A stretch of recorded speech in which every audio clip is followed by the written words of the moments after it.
Welcome to the Abundance Effect, where we empower ambitious women with practical tools to live their most rich and fulfilling life in business and beyond.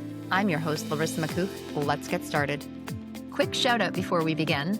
Maureen Hicks said, love, love, love these snippets. Energizing and concise, easy to implement. That right there is exactly the intention of the Abundance Effect. So Maureen, thank you, thank you, thank you so much.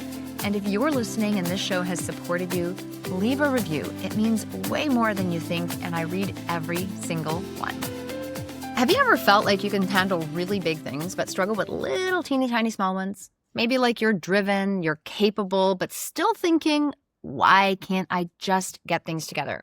Well, what if it's not a discipline problem, but how your brain is actually wired? Today, I'm joined by Tara Kanerva, and I've known Tara for a number of years. I have worked with her, I have been in her trainings, and I have a deep, deep level of respect for how she thinks and how she works. She blends neuroscience, research, and her own evolving insights. But what really stands out is how attuned she is to the person in front of her. She sees things in people that most people miss. I've seen it with me. I've seen it with others in class. She has an impeccable, impeccable perspective. And now she specializes in working with women that are navigating ADHD and helping them stop fighting their minds and start working with them. So Tara, I would love, love, love to start here. You were recently diagnosed with ADHD as an adult. So what did that moment change for you and how you started to understand yourself? Hi, Larissa. Thank you. Hi. Okay, so I'm going to back up a little bit because I feel like this is something that is so important when there is something that starts being trendy, that starts coming into the awareness. And I think any woman today who's been exposed to any sort of social media or anything is going to notice that there is this attention to adult diagnosis of ADHD. And I think what's happening is one of these known unknowns. While it's really exciting that all of a sudden we have this awareness around neurodiversity and the fact that ADHD is so much more common, especially in women, than we've ever thought before. And it's emerging at such a rapid rate. There's so much understanding around it. And yet you still get the look when you're the last one picking up your kid at school. You still get the client who is upset because you show up a few minutes late for something, right? Like there's this, it's getting so much attention and even understanding, but we still have these societal norms that we're supposed to be acting on that cause those of us who actually have, a lifetime of experiencing ourselves this way, still feel the shame, all of the stigmas, all the stuff around not being able to organize, not being able to plan. And so as a coach, I suppose it should have been much more obvious to me, but I think that's maybe the story of a million women who once they finally realize it, really accept it, do the research, understand what the heck has been going on, do have this sense of, oh my gosh, how did I not realize this? How did I not understand it this way? And yet you don't, because it's so layered with shame, with guilt, with self-blame, all of these labels that we'll talk about in a second. Anyway, so I decided to stop ignoring it because when the diagnosis, my understanding of myself, it was such a roller coaster of like tears. I mean, I wept. I mean, when this came to me, my own coach looked at me as I said to her, hey, listen, I need to make good decisions and I don't make good decisions. And she looked at me and said, it's hard to believe, Tara, that you don't make good decisions. You've had a really successful life. And I said, you're right. But honestly, follow me for 24 hours. I've had success in these big ways. I've been a successful coach. I've had lots of big successes. Follow me for 24 hours. And you will feel like you are following a tornado, just this spinning chaos, because it feels like every decision I make is the wrong one.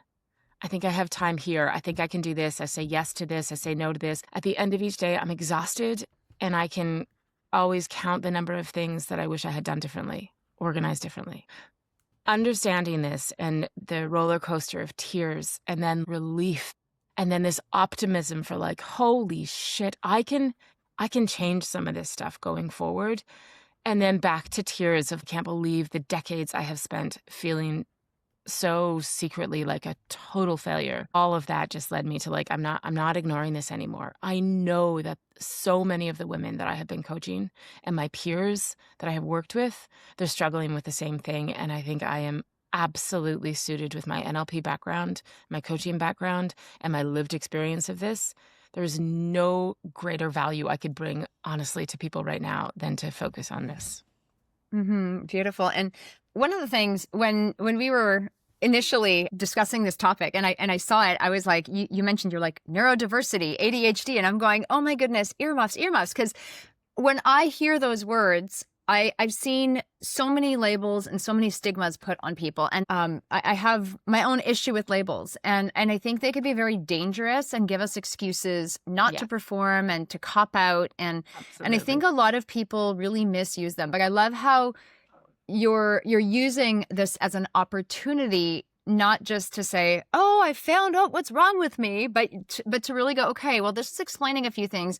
And here's a method, and here are some really clear steps and really clear ways I can actually work with myself, go a little more gentle with myself for certain things, find better strategies, and also work with my superpowers in a whole new constructive way. I think that's really important, especially when it does come to labels. And ADHD right now, it feels like it's everywhere on social media. It's like the latest. It's the latest fad. Yeah. It's the latest fad. So and I know you're not one to just get on the bandwagon with things like this. So I don't know. I'm willing to get on this bandwagon. It's funny. On this one. I feel exactly the same way you do. I have rejected labels.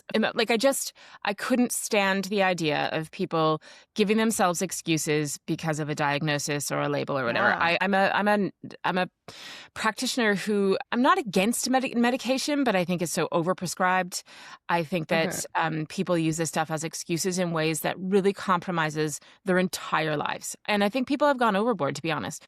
But this is actually the very reason why I think it's so important. I have changed my tune. I will definitely say that I feel differently about it, but exactly as you just said, because I think this is the only way that we stop it from being something that you can use as an excuse to not do the things that you're capable of doing. So let me explain. I actually think this is a perfect, understanding what it actually is. So if I can just take a couple of minutes, there's some really crucial pieces here that I don't see. And I actually did, I used Claude like everybody else is doing and did a little analysis of the stuff that's out there on social media, how much of it is accurate. And very little of it is accurate. So you see ADHD out there and unapologetically, I am going to follow this because it feels like this is what we need, but it needs to be better. The information can't be wrong. All these posts you're seeing, half of it is wrong information about what it actually is. But I like the fact that the attention is there. And so here's some things that I think are really, really important.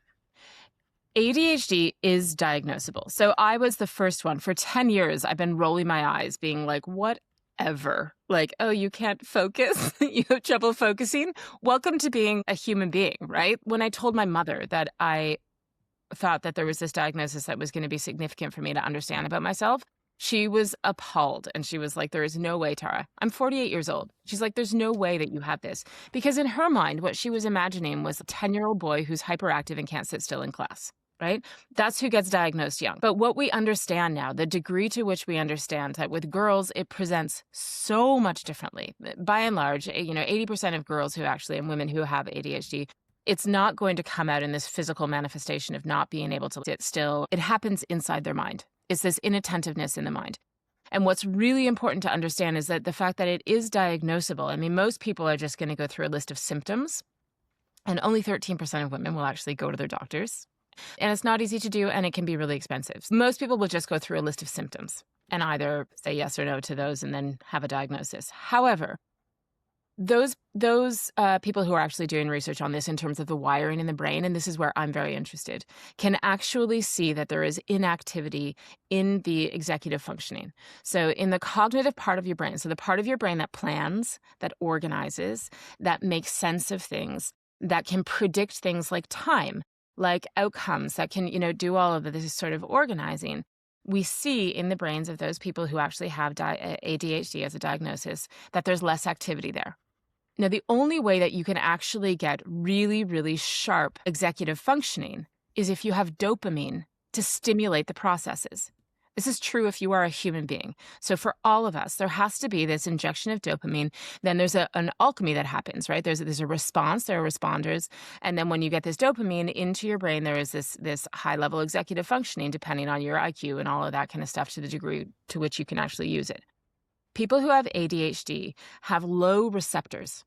So what's happening is that the dopamine that comes out, the receptors are not activated as much, and therefore it can't transfer into the executive functioning of the brain. So the best way to describe it is it's like a disorder of attention. Obviously, ADHD can show up in lots of different ways. One of the things that is pretty universal is that when you are deeply interested, you've heard this before, when there's a really, really strong passion and interest, people with ADHD can actually focus better than your average person. It's like a laser focus, right? Almost every elite athlete out there is going to have an ADHD diagnosis. We know for sure that so many of those people at the top of their game, the real innovators, they're all going to be ADHD diagnosable in some way. And it's this laser focus because the dopamine gets so charged. All of a sudden, if I'm interested, if I'm like totally engaged, I am sharp as a tack. I can plan, I can organize, my executive functioning is spot on. But as soon as I'm doing something that doesn't catch my interest and my passion in the same way, so carpooling and organizing my budget and doing the posts, all of that, the dopamine receptors, they're less functioning, they're ineffective, and it can't get to my executive functioning. It's not a feeling of, I don't want to do this, so I'm not going to do it. It's I can't do this. Like, I can't get my brain to fire. So I'm sitting here looking at like what I should be doing. And literally my brain is just, I'm not able to do it. It's almost like a paralysis of types. It's like I can't get my body.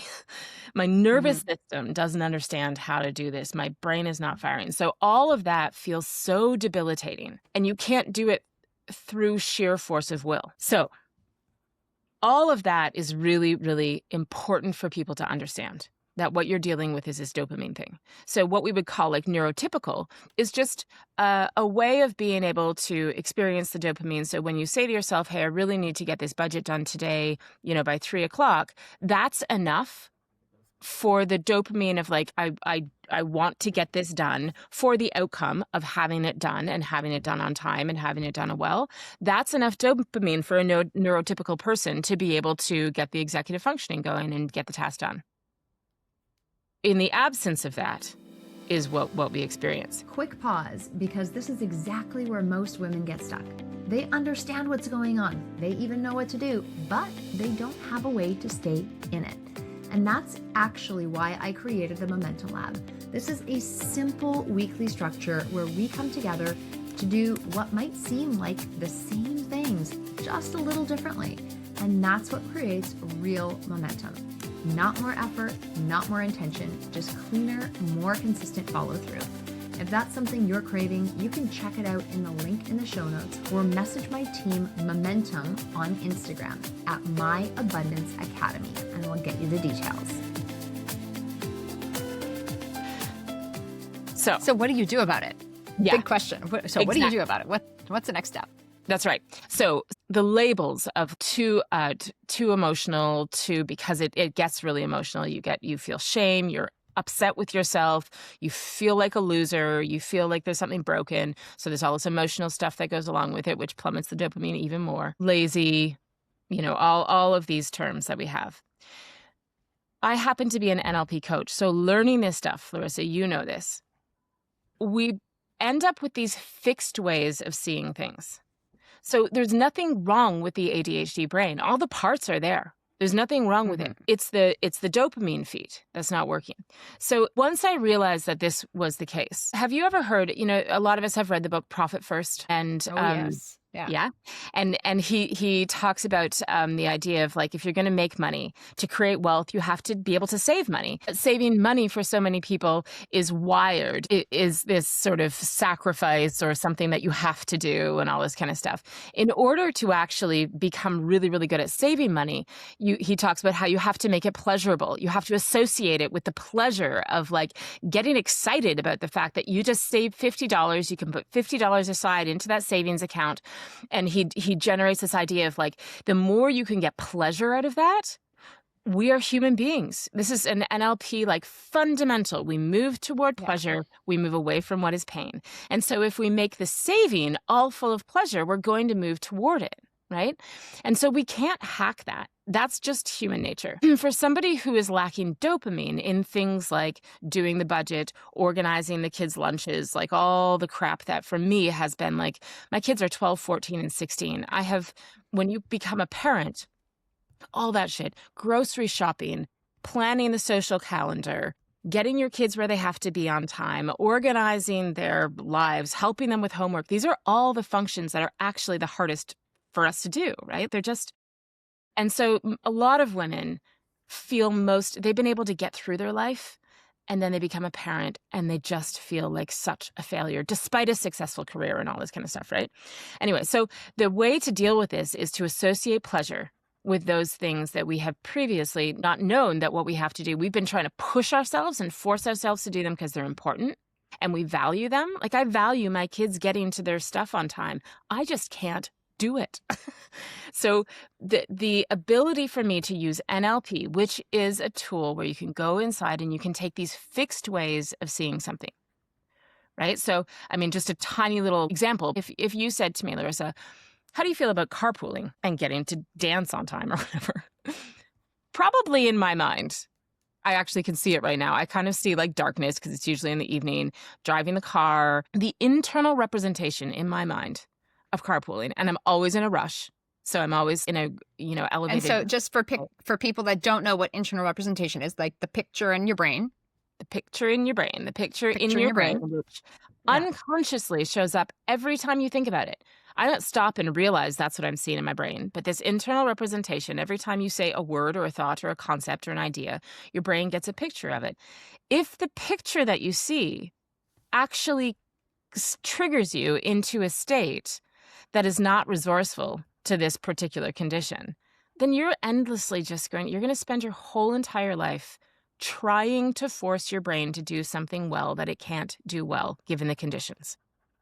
So instead, what I would be able to do with an NLP coach is actually go, okay, listen, my kids are going to need carpooling for like the next foreseeable, decade. This is a thing that I would like to do well for their sake. I need for that to be associated to something that actually creates dopamine for me. So I have to create some sort of strategy for my brain to be like, there is some kind of reward. There's something that I can celebrate. There's something that I can learn to automatically feel really proud of myself, to feel, like a whole bunch of things that neurotypical people wouldn't have to like spend the time doing. They can just trust themselves to like get in the car, go, know what time the clock says, all that kind of shit, right? For me, I'm actually going to have to craft some way so that when I say, okay, guys, it's 3:45, we got to be dance at 4:30, I need you to start getting ready, that my brain actually goes, way to go, Tara. And it feels really childish. Right? Like I say, give yourself a round of applause, a pat on the back, a high five. Or if you're like me, like I always have like a handful of highlighters, like the dopamine hit I get from highlighting something and having more highlighter on my page. It is such a turn on, guys. Like color, simple pleasures. Absolutely. All of that kind of stuff that is like, I think it's all out there. Nobody has to invent anything new. It's out there, right? All this stuff about, like using different highlighters. And as you say, like, if that works for you, it works for you. You might have to find something different. What I've started doing is like, I have certain podcasts that I listen to when I'm driving my kids around or when I'm waiting or whatever. And I really, really look forward to it. I know this is going to be a time that I've now created some association that makes me actually really look forward to it instead, so I can get that stuff going. So there's a million different ways. It's just that you need to understand that we've actually got to change the wiring. It's not something that you can just say to yourself, okay, I'm going to buy colored highlighters and create a system. You need to actually go do the work so that the wiring inside your brain gets online and says, this is why I'm doing this, because I know I have to create some sort of dopamine thing. I think that there's a beautiful analogy of it is not extreme to say that like when we get upset with our ADHD children or our ADHD selves or our ADHD, coworkers or partners or whatever, it really is like you're in your own head reprimanding yourself for the people you might be doing it to and saying, it's like somebody's in a wheelchair and you're saying to them, get up and walk, would you? Like, just get up and walk. And that's how mean you're being to yourself. Yeah. But just because you're in a wheelchair doesn't mean you can't play basketball. Like, there's a billion, trillion, hundreds of thousands of ways that you can do all the things, but you definitely need to approach it differently, right? Like, you definitely need to have a different sense of it. So I was recently listening to a podcast with Dr. Robert Lustig. He's a sugar expert. And he was talking about the whole dopamine and addiction trends. And one of the things that's happening apparently in Silicon Valley is something called dopamine fasting, where people are locking themselves up in hotel rooms for a few weeks at a time. Yes. And apparently it's like a good strategy for cocaine addicts and other people with addictions. But the thing is, when you have an addiction, the dopamine response, right? The receptors are down. So no matter how much you try to pleasure yourself, you don't experience pleasure. Yes. And so what they're doing is they're taking out all the pleasure-seeking activities, neutralizing, going out in nature, being with themselves to reset this system. And so I think in theory, it sounds great. I don't know if everyone's got 3 weeks to just sit around and do that. But so I have friends that have gone to these silent retreats where they go into quiet, go into nature for a week or maybe 2 weeks, 3 weeks, for a month. And they are with themselves and they experience just this incredible pleasure. And it's such a benefit to them. I've never done this. I'm curious. It's on my list. I just haven't taken the time to carve out the time for this. But I think it's the same kind of thing. So I guess I'd love to know what your perspective is. I don't think that the time for most people is realistic, but what are your thoughts in terms of addressing something like this? I think the reset is really, really good. There's a giant study out of Harvard that says just taking gluten out of your diet, that a lot of this is actually inflammation. So the potential of the dopamine receptors not being as active because of a intolerance to something like gluten. They got almost 50% of people who had ADHD had a reduction, if not complete elimination, of the ADHD symptoms by taking gluten out of the diet. Things like resetting dopamine so that you actually stop getting so stimulated. For sure, ADHD is worse when people have this overstimulation. Reducing that, you don't have to go away to do it even. It would be just one of those, like, go like a phone cleanse for a digital detox. Imagine that. Like, take your phone away. Yeah, all those types of things. And there is trauma, right? There is this trauma-induced. Gabor Mate is really, clear about there is a lot of ADHD that comes through trauma. So almost a deliberate, like, dumbing down of this sort of stuff in the brain to protect. So clearing trauma. I mean, there's so many different ways that you can deal with it. I think the important part is just to understand that this is a problem to solve. It's going to be different for everyone. I do think it's really important, though, for people to spend the time. I may do a workshop on this and get women to identify, what are your values? Walking in the sunshine, looking around, taking it all in because you value beauty and nature is perfect. Walking around because you're avoiding things and procrastinating, you can't get your brain to organize itself, so you end up walking in the sunshine, not awesome. But you got to really figure out, like, what are the values that make you you? Keep those, embrace those, stop apologizing for them.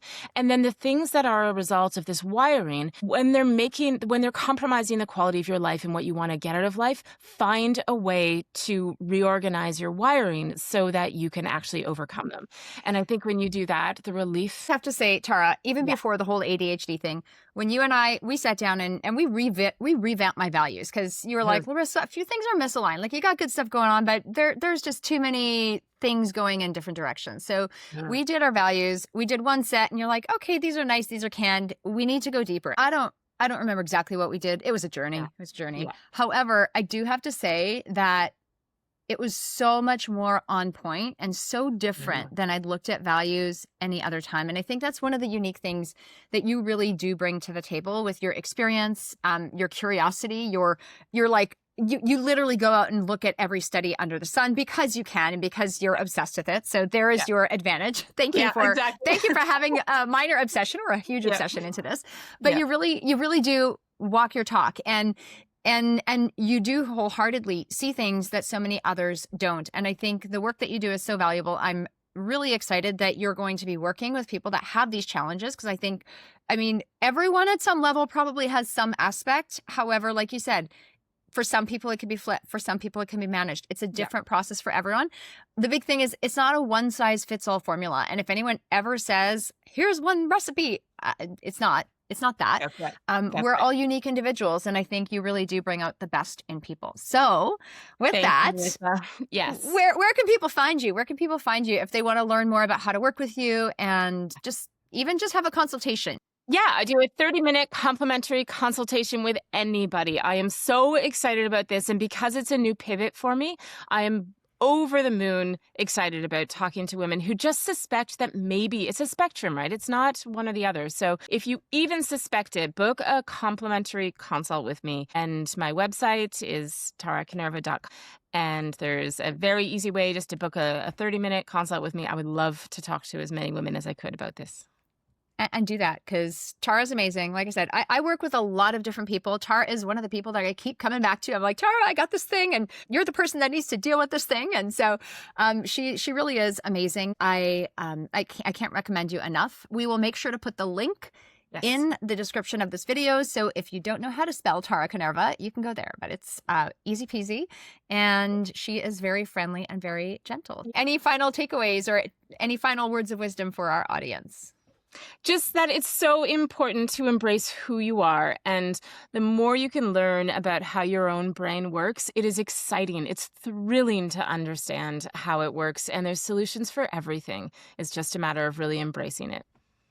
Yeah, beautiful. Thanks, Larisa. Get to know yourself better than anyone else, because that is something I firmly believe in. I don't think any doctor, any other kind of person can really take that responsibility but you. We as coaches help guide you in that direction. But again, it is your responsibility to pull up your big girl panties and take charge, because your life is waiting. Your life is beautiful, and you are here to create magic. If you've been listening to this and thinking, I understand this, but I don't actually have a way to apply it consistently, that is your gap. And that's exactly what Momentum Lab is designed to solve. It gives you a structure to follow through on what matters week after week without overcomplicating your life. If you're ready for that, head over to the link in the show notes or message Momentum to my team on Instagram at My Abundance Academy. We will make sure to get you everything you need.